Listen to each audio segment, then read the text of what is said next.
V ನೆಟ್ವರ್ಕ್ಗೆ ಈಗ 22 ವರ್ಷಗಳ ಸಂಭ್ರಮ. ವಿ ನೆಟ್ವರ್ಕ್ ಈಗ ಯೂಟ್ಯೂಬ್, ಫೇಸ್ಬುಕ್ ಹಾಗೂ ಇತರ ಸೋಷಿಯಲ್ ಮೀಡಿಯಾಗಳ ಮುಖಾಂತರ ವಿಶ್ವಾದ್ಯಂತ ಪ್ರಸಾರಗೊಳ್ಳುತ್ತಿದೆ. ನಿಮ್ಮ ಸುತ್ತಮುತ್ತ ಆಗು ಹೋಗುಗಳ ಬಗ್ಗೆ ನಿಖರವಾದ ಮಾಹಿತಿಯನ್ನು ತಿಳಿದುಕೊಳ್ಳಲು ವಿ ನೆಟ್ವರ್ಕ್ಗೆ ಲೈಕ್ ಮಾಡಿ, ಶೇರ್ ಮಾಡಿ, ಸಬ್ಸ್ಕ್ರೈಬ್ ಮಾಡಿ. ಹುಕ್ಕೇರಿ ನಗರದಲ್ಲಿ ಇಂದಿನಿಂದ ಪ್ರಾರಂಭವಾದ ಲಕ್ಷ್ಮೀದೇವಿ ಜಾತ್ರೆ 5 ದಿನಗಳ ಕಾಲ ಸರಾಗವಾಗಿ ಜರುಗಲಿವೆ ಎಂದು ಹುಕ್ಕೇರಿ ಹಿರೇಮಠದ ಚಂದ್ರಶೇಖರ ಮಹಾಸ್ವಾಮಿಗಳು ಹೇಳಿದರು.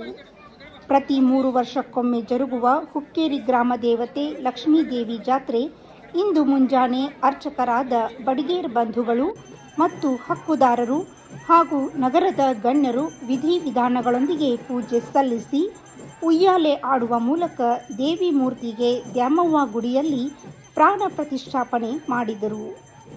ನಂತರ ಚಂದ್ರಶೇಖರ ಮಹಾಸ್ವಾಮಿಗಳು ದೇವಿಗೆ ಉಡಿ ತುಂಬಿ ಪೂಜೆ ಸಲ್ಲಿಸಿ ಮಾತನಾಡಿ, ಇಂದಿನಿಂದ 5 ದಿನಗಳ ಕಾಲ ಜರುಗಲಿರುವ ಲಕ್ಷ್ಮೀದೇವಿ ಜಾತ್ರೆಯು ಶಾಂತ ರೀತಿಯಿಂದ ಎಲ್ಲ ಸಮುದಾಯದ ಜನರು ಜಾತ್ರೆಯ ಯಶಸ್ಸಿಗೆ ಶ್ರಮಿಸಲಿ ಎಂದರು.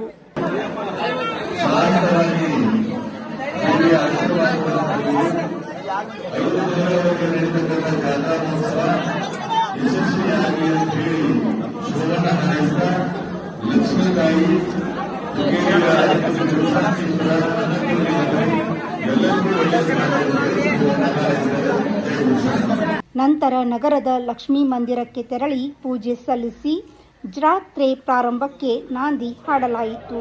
ಇಂದು ರಾತ್ರಿ ದೇವಿಯ ಮೂರ್ತಿಯನ್ನು ಉಯ್ಯಾಲೆ ಮೂಲಕ ಭಂಡಾರದ ಓಕಳಿಯೊಂದಿಗೆ ಹಕ್ಕುದಾರರ ಮನೆಗೆ ತೆರಳಿ ಉಡಿ ತುಂಬಿಸುವ ಕಾರ್ಯ ನಡೆಯುತ್ತದೆ. ಕಾರಣ ಯಾವುದೇ ಅಹಿತಕರ ಘಟನೆ ಜರುಗದಂತೆ ಗೋಕಾಕ್ ಡಿಎಸ್ಪಿ ರವಿ ನಾಯಕ್ ಮಾರ್ಗದರ್ಶನದಲ್ಲಿ ಪೊಲೀಸ್ ಇನ್ಸ್ಪೆಕ್ಟರ್ ಮಹಾಂತೇಶ್ ಬಸ್ಸಾಪುರೆ ನೇತೃತ್ವದಲ್ಲಿ ಕ್ವಿಕ್ ಆಕ್ಷನ್ ಫೋರ್ಸ್, ಕೆಎಸ್ಆರ್ಪಿ ಮತ್ತು ಡಿಆರ್ ತುಕಡಿಗಳ ಸುಮಾರು 300 ಪೊಲೀಸರು ಸೂಕ್ಷ್ಮ ಪ್ರದೇಶಗಳಲ್ಲಿ ಮಾರ್ಚ್ ಪಾಸ್ಟ್ ಮಾಡುವ ಮೂಲಕ ಎಚ್ಚರಿಕೆ ನೀಡಿದರು.